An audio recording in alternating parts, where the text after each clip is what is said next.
Good afternoon sa lahat. So, today is Friday, August 21. So, mayroon na akong sasabihin sa inyo.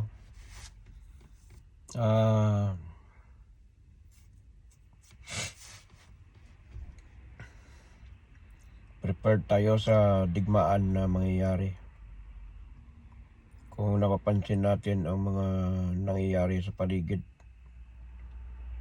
mainit ngayon ang Iran sa Israel at saka sa Amerika. So, sabi ng Iran ay gagamitin na nila ang kanilang armas na ito ay malakas na armas ng Iran. At nag-declare sila ng death to America, death to Israel. So maraming mga sundalo ngayon ng Amerika ang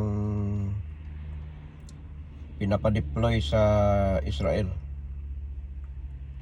At buong Middle East ay alert sa mga airbase ng Amerika.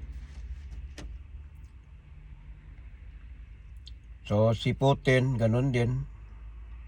At saka yung Ukraine ay palitan na sila ng mga pag-atake.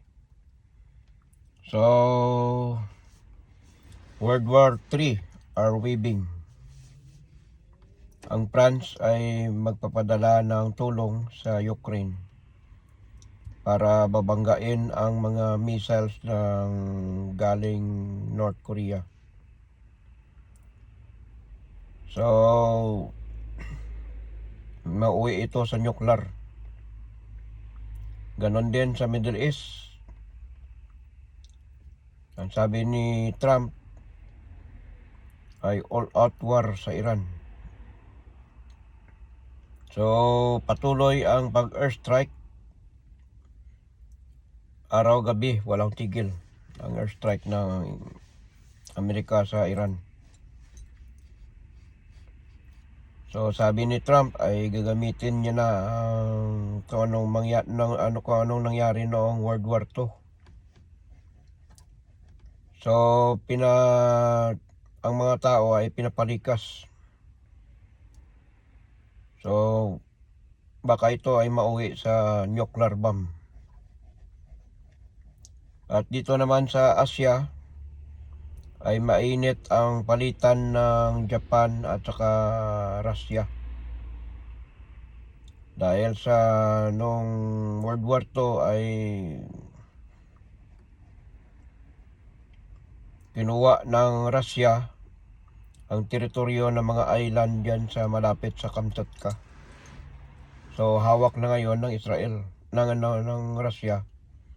So ang gusto mangyari ng Japan ay ibabalik sa kanila ang mga isla. So hindi pumayag ang Russia. So baka ito ay mauwi sa digmaan.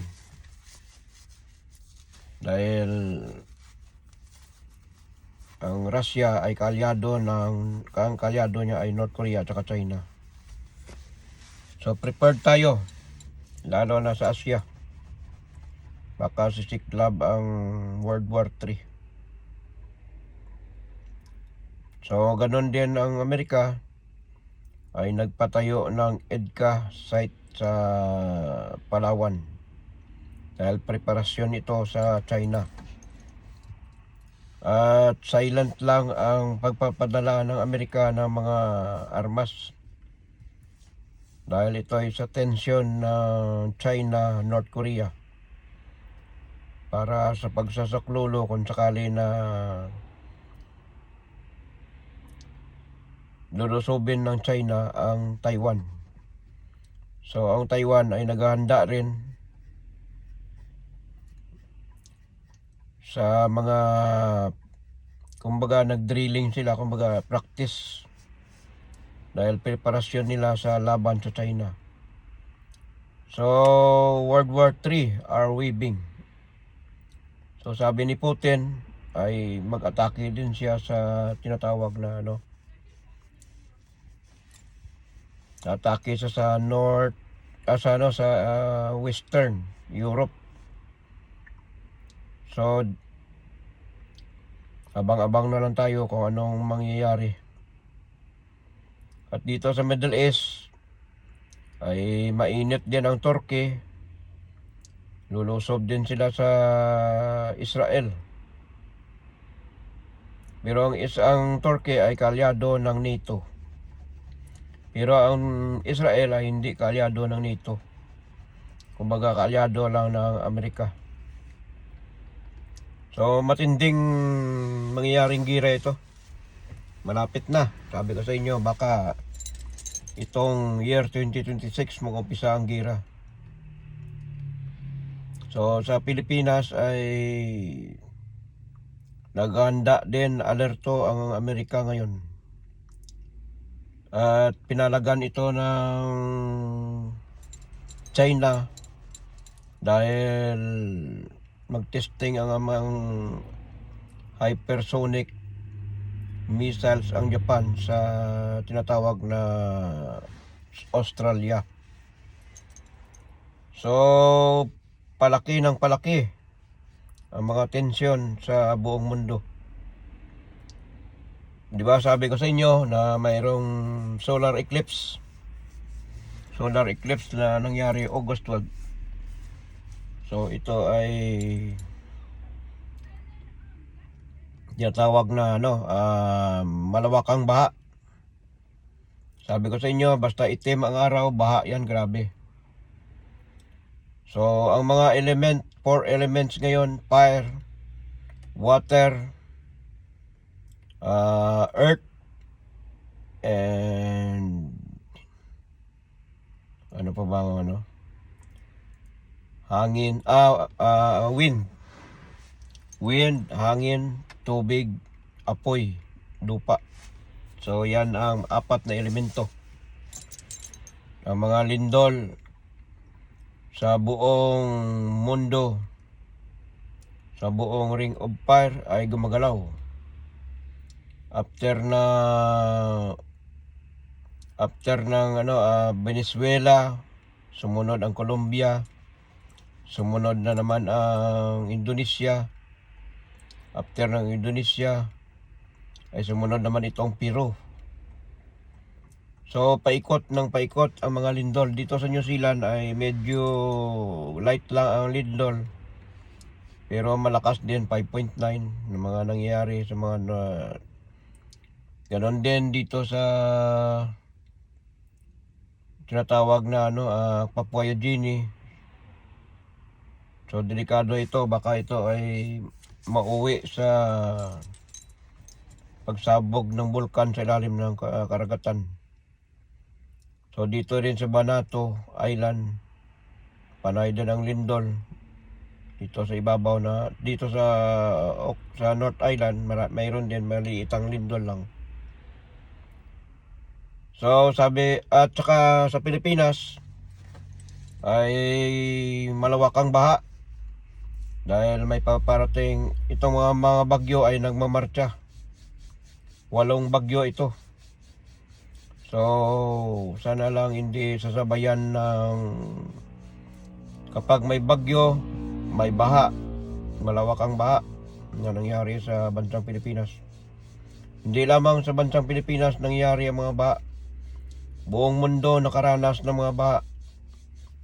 China, India, sa Europe, Pilipinas, Japan, South Korea ay binabaha ngayon kahit saan lugar. Yan ang tinatawag na solar eclipse. Maitim ang araw. Total solar eclipse. So sunod-sunod yan. So gumagalaw ang 4 na elemento: hangin, tubig, lupa, apoy. So palala ang mga nangyayari sa ating mundo. Ganon din ang digmaan ay yan tinatawag na Race by race, magpapatayan. Karian sa karian, maglalaban-laban. Bansa sa bansa ay magpapatayan. So, abang-abang na lang tayo, lalo na sa Asya. Kapag sumiklab ang gulo sa Asya, whether we don't like it or not, wala tayong magawa. Once na ang ating mga kababayan ay kailangan sagipin sa Taiwan, wala tayong magawa. Damay talaga ang Pilipinas. Hindi lamang Pilipinas, nababahala na rin ang mga bansa sa Asya. Kaya nilapit ito ng Amerika. Nilagyan nila ng EDCA site ang tinatawag na Palawan. So ang China ay mainit sa gusto nila angkinin. Ang Pilipinas ay sumusunod sa batas sa UNCLOS. 200 nautical miles ang distance sa lupa. Pero ang China ay hindi kinikilala ang tinatawag na territory claim.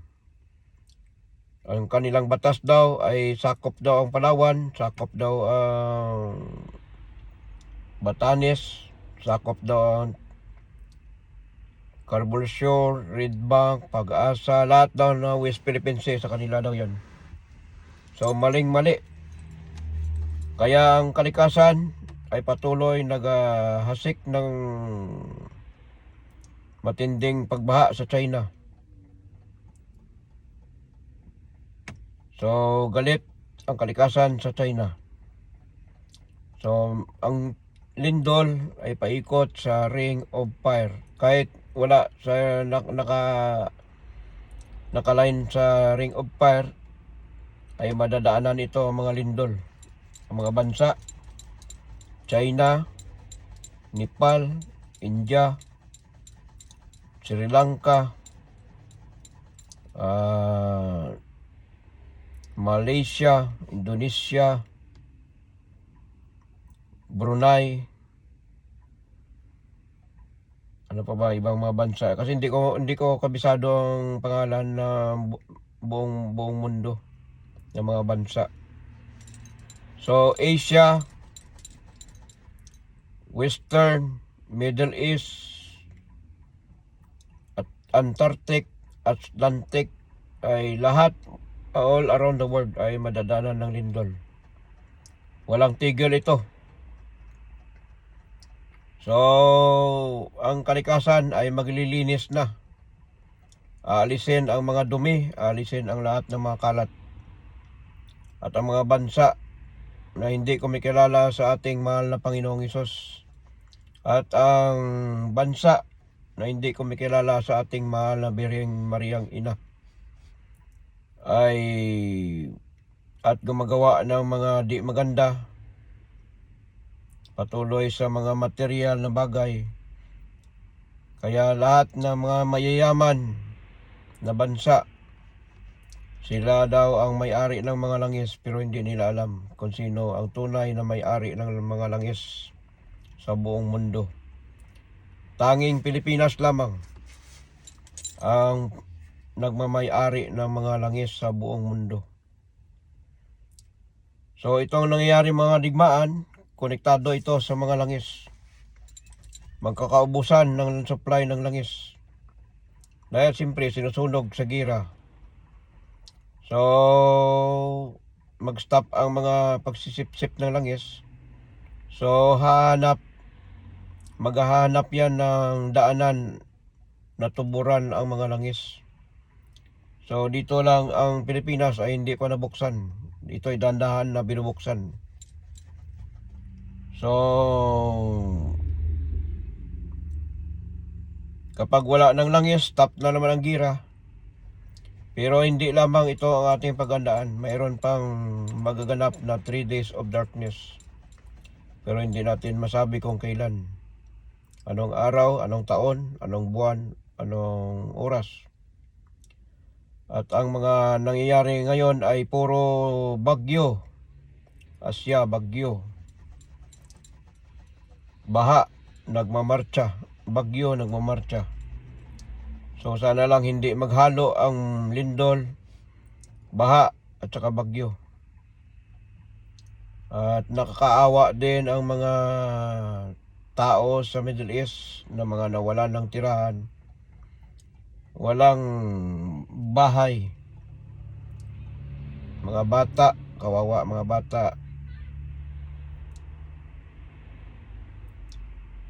Humingi sila ng pagkain, kung sino lang magbigay sa kanila, makakain lamang. So wala tayo, basta sa gira, wala talagang nananalo dyan, kawawa ang mga sibilyan.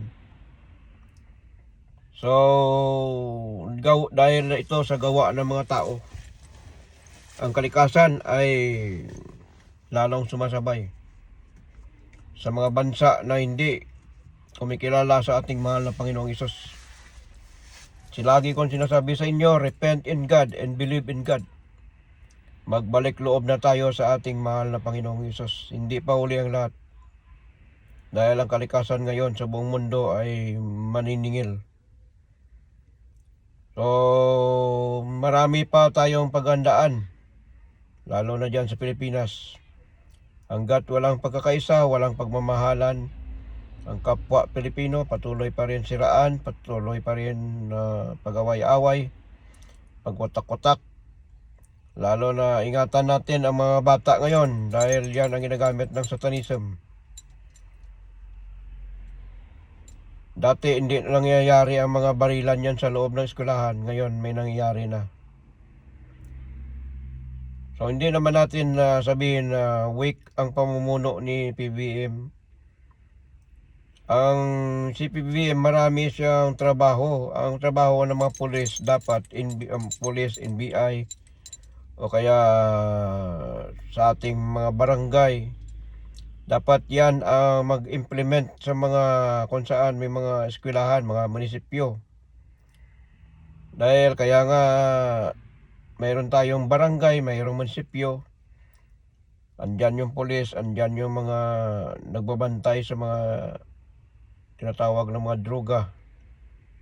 Dahil ang droga ay yan ang makakasira sa mga kabataan na gumagamit.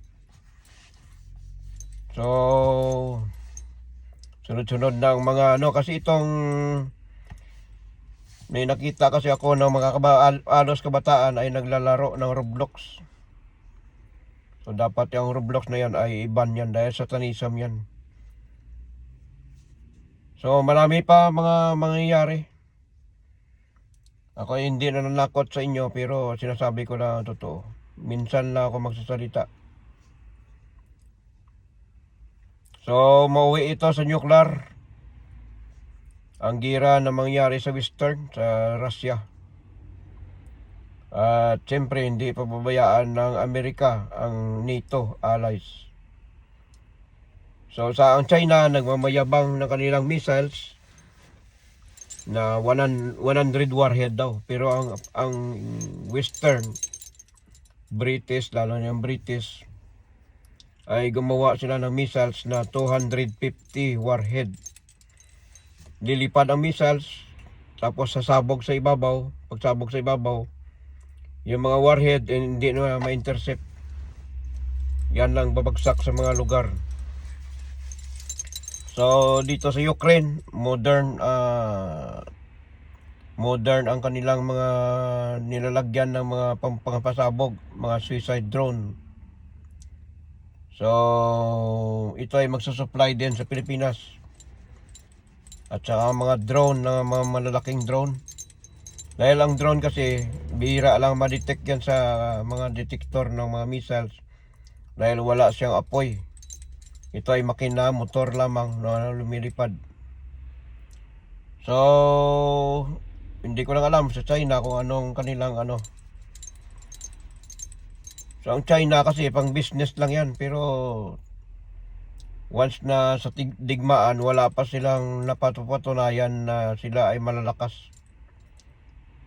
Although marami silang mga missiles, mga kung ano mga pandigma nila. At dito rin sa boundary ng China at saka India ay nagpapaluan ng mga kahoy. Dahil sa boundary, mga agawan teritoryo, boundary to boundary. So napansin ko lang sa buong mundo, bakit ang Pilipinas lamang ay isang bansa tayo pero nabilong tayo sa 7,000 island. Samantala ang ibang bansa ay buo. Kaya magulo ang mabuo na mga nasyon, mga nation na buo. Teritoryo sa lupa, buo. Ang Pilipinas lamang ang may katangian na ginawa ng ating mahal na Panginoon. Ginawa ang Pilipinas watak-watak na isla sa more than 7,000 island. So maliit tayo na bansa pero ang ating isla ay 7,000 island. Sobra. So pansin natin yung mga ibang bansa, ang China buo. Ang Russia buo. Katabi ng Ukraine, ang NATO medyo watak-watak konti pero buo pa rin sila. Kung titingnan natin sa mapa, ang Middle East ganun din.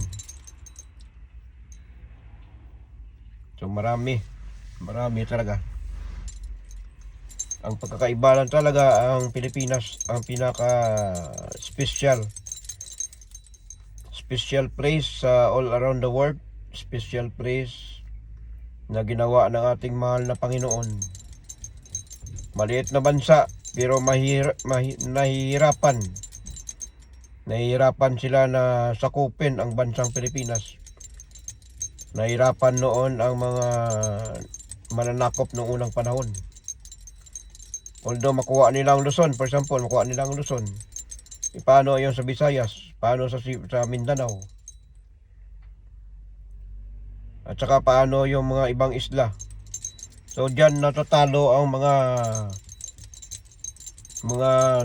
bansa na gusto angkinin ang Pilipinas. At sa buong mundo, ang maraming mga engkanto na nakatira at nagbabantay sa ating bansang Pilipinas ay sa Pilipinas lamang.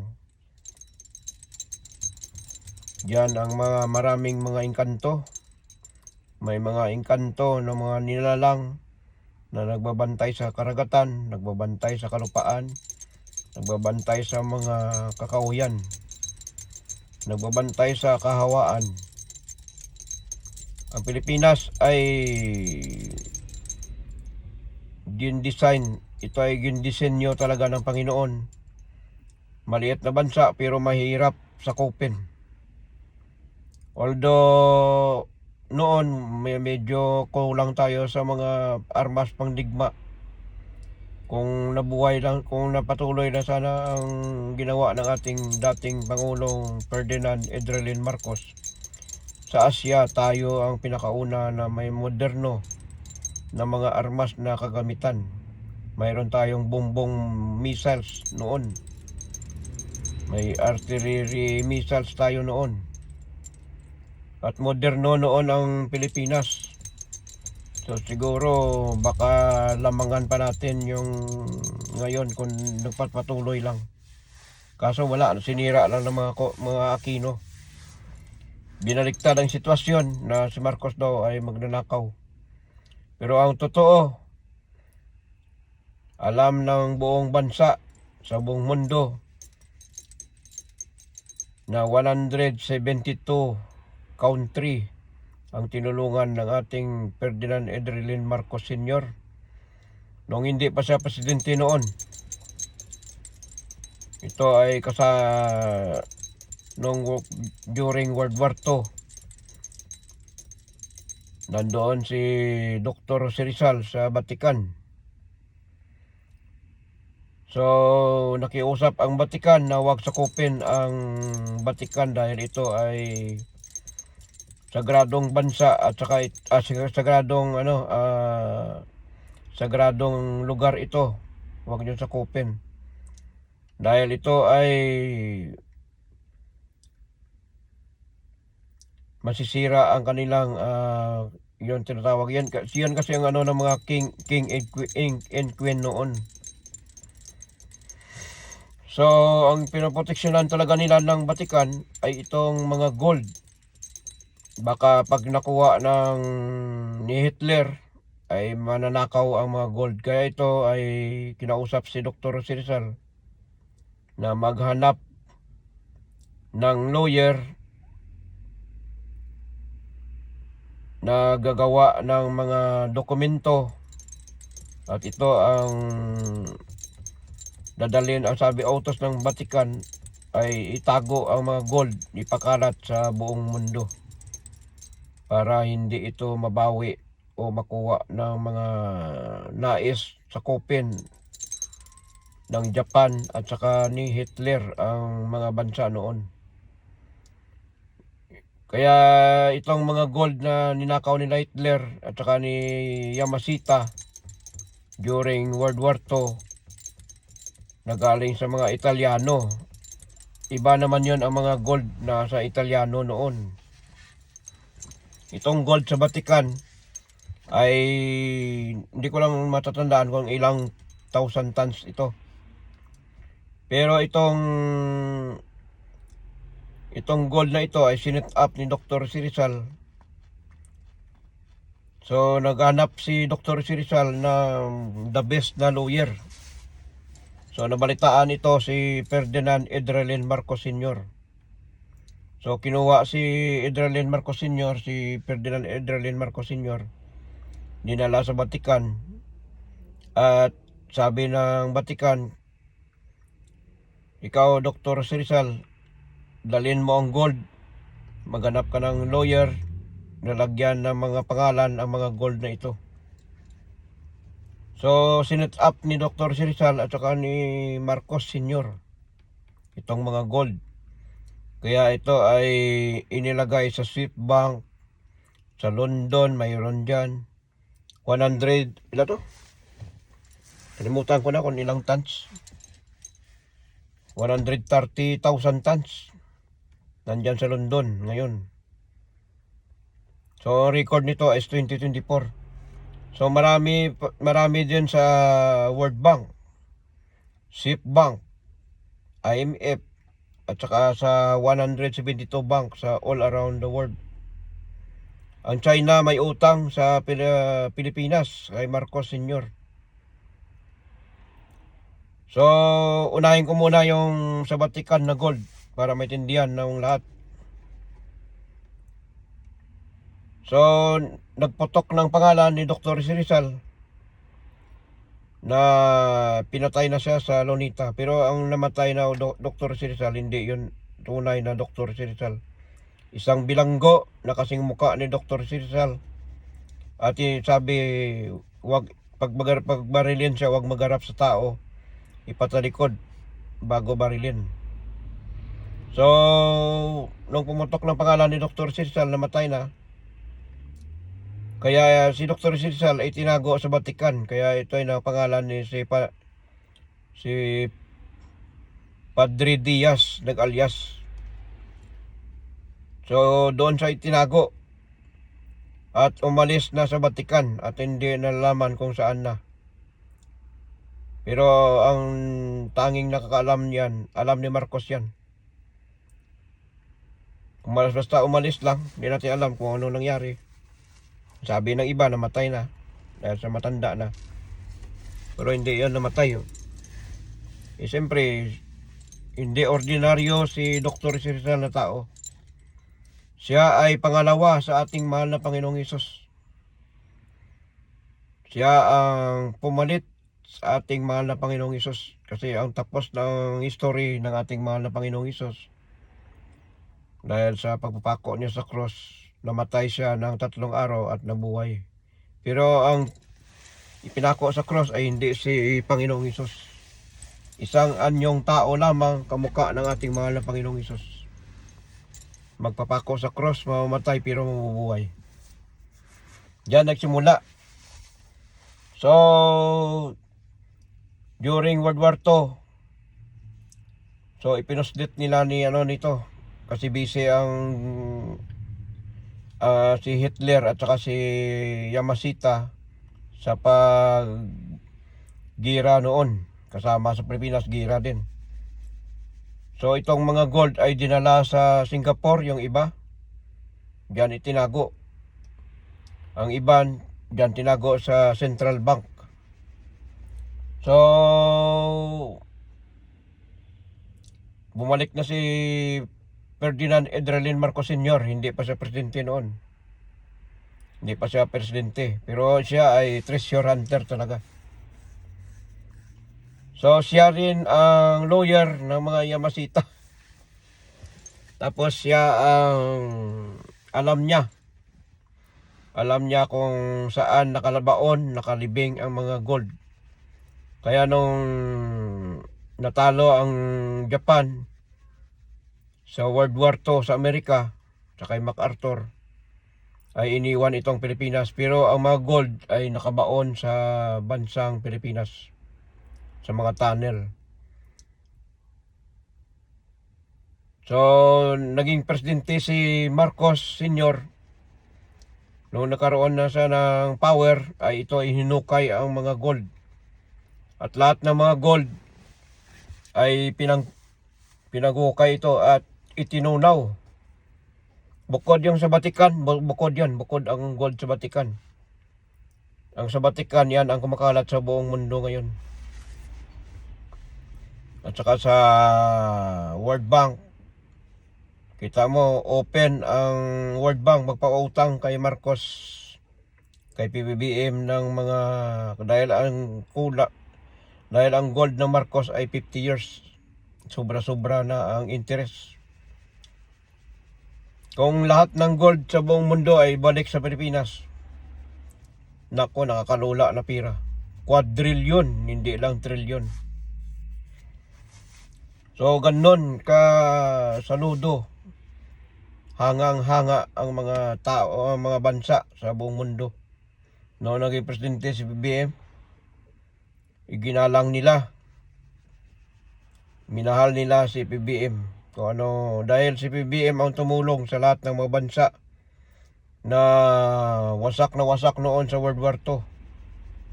Maraming namumulubi noon dahil sa digmaan. So ngayon, mauulit na naman ang World War III. World War III na tayo. So itong mga gold, na mga interest ng gold, akala nila hindi mo niya napansin yung mga tulong sa mga tao. Lahat ng mga titulo, libre, ibinigay sa tao. Lahat na utang ng mga magsasaka, binayaran ng gobyerno. Ito, ang mga pira ay inilaan sa Maharlika Fund. So, lahat, kaya gusto ni PBBM baguhin ng lahat ang buong bansang Pilipinas, maging bagong Pilipinas. Kaya, maraming galit ng mga korap, lalo na yan, mga Duterte, mga senador, na involved sa mga insertion, hati-hatian. At ininawit si Martin Romualdez. Ginamit ang itong mga 18 Marines, si Orly Gortiza, nagawa ni Mike Defensor at saka ni Chavez Singson. At saka ito si tinatawag na Marcolita. So bumaliktad si Orly Gortiza at saka yung 4 na Marines. Kaya lumabas ang katotohanan. Ang sabi ng mga DDS daw, binayaran daw. Hindi yan binayaran. Kasi kung hindi sila bumaliktad, makukulong din sila. Natatakot yan sila. Kaya ang may kapakanan, itong si Chavez Singson, kita mo si Chavez Singson, nung nakulong na si Defensor, saka si Marcolita, ay tumahimik si Chavez. Kasi baka siya na madadampot pa, kaya tumahimik na. So, hindi nyo ba nahalata? Sabi ko sa inyo, sa batas ng Pilipinas makakalusot kayo. Pero sa batas ng sa batas ng Panginoon, mauubos kayo lahat. Magbabayad ang mga gawang pagnanakaw sa kaban ng bayan. So gising na mga DDS. Tayo'y kapwa Pilipino. Dapat isang lahi, isang bansa tayo, dapat tayo magmahalan. Hindi yan kung sino ang ating sinusuportaran na politiko.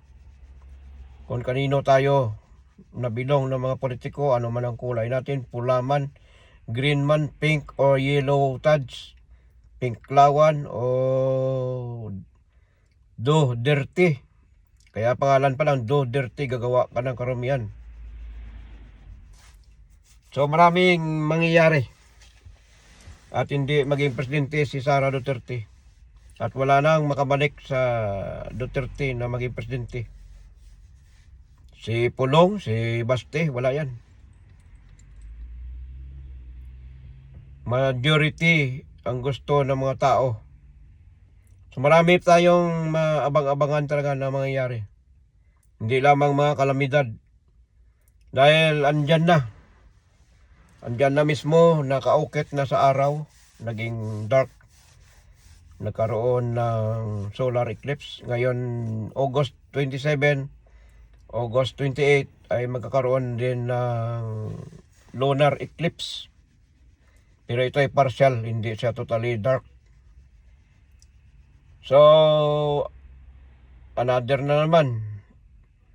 Yan ang tinatawag na solar eclipse, lunar eclipse. Ang kalahati ng mundo ay dilim. Ang kalahati ng mundo ay liwanag. So, hindi natin alam kung saang bansa ang magkakaroon ng tinatawag na maraming mga nangyayari. So, mga digmaan. Ang kalahati ay digmaan, ang kalahati ay baha, lindol, sunog, bagyo, mga bulkan na sasabog sa ilalim ng karagatan, sa ibabaw ng lupa. Tsunami. Wala pa nangyari na malaking tsunami. Pero nung panaginip ko mga January, February, March, April 2025 ito na panaginip. Yan ang hindi pa nangyari na sumabog ang bulkan. The mothers of all volcano all around the world. Hindi pa sumabog. Kaya itong Ring of Fire, dahil andyan sa Pacific Ocean, the mother of all volcano all around the world. Kaya yung mga Ring of Fire mainit ngayon dahil konektado ito sa tinatawag na langis. Nakakonect yan sa Pilipinas. Nag-umpisa sa Pilipinas ang sunod-sunod na bagyo, baha, sunog, lindol, nagmamarcha. 2025 ito nangyari. September 21 nag-umpisa. Sunod-sunod ang bagyo, baha, sunog, lindol, bagyo. Ang mga At ang mga lindol ay umikot Japan, Taiwan, Kamchatka, Russia. 8.8 ba yan? 8.8 ata. So nagkaroon ng tsunami. Yun din ang warning ko. Nagkatotoo din. Umikot din ito sa Antarctic, Amerika, lahat na. Sa part ng Atlantis. Sa part dito sa New Zealand, ganoon din. Umikot na rin sa Indonesia, Asia, lahat na naman. So maraming mga nangyayari na hindi natin napapansin. Kahit mga nag-aaral sa mga science, hindi nila alam ito. Ang nakaalam lamang ang may linya sa mga spiritual. May mga koneksyon sa taas, sa kalangitan. 5 times na ako nakakita sa ating mahal na Panginoong Hesus. Una, September 21. Sorry. April 14, 2024. Ang sabi ng ating mahal na Panginoong Hesus, mag-ingat dahil mayroong parating na pinakamalakas sa malakas na mga lindol. Ito na nangyayari ngayon buong mundo. Dahil ang Panginoong Hesus na mismo ang nag-warning. Pangalawa, nagpakita ang ating mahal na Panginoong Hesus. Nakita ko rin ito sa aking panaginip. Ang ating mahal na Panginoong Hesus, nagdamaniyo ako ng sakyan, nakita ko sa ulap ang kalating katawan niya. At itinuro ang mga misas na nagliparan. Sabi ko mag-ingat ang Middle East. Mayroong mga mangyaring gira. Nagkatotoo nga ang gira nangyari, nagliliparan ang mga missiles. Ito ay Iran at saka Israel. Sumali itong Amerika. At nagkaroon ng umpisa ng gira sa Middle East. Sabi ko itong gira na ito ay tahimik lang at bigla itong sisiklab muli. At naulit nga si February 28, 2026. So, pangatlo na nagpakita ang ating mahal na Panginoong Hesus sa akin ay September 21, 2025. Ako ay natutulog. Nakita ko talaga na bumaba ang ating mahal na Panginoong Hesus. Dahil September 22, September 21 ay may partial solar eclipse na nangyari. Sa aking nakita, sa aking panaginip, ang ating mahal na Panginoong Hesus ay bumaba sa bansang Pilipinas. Kaya natakpan niya ang buong bansang Pilipinas, Luzon, Visayas, Mindanao. Kaya sabi ko, ingat ang buong bansang Pilipinas dahil magkakaroon ng restore. Lalaganap ang mga sunog, bagyo, lindol. At nangyari nga sa panahon ng year 2025. So, pang-apat, ito ay nakita ko sa aking hinanda na pagkain dito sa bahay na ito rin.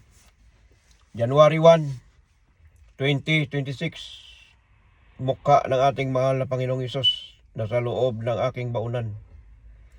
Panglima, umuwi ako sa Pilipinas. Kasama ko yung anak ko na pumasok kami sa dalawang pintuan. Kaliwat kanan ang pinili ko. Doon ako sa open ang pintuan. Andoon ang ating mahal na Panginoong Hesus. Buhay.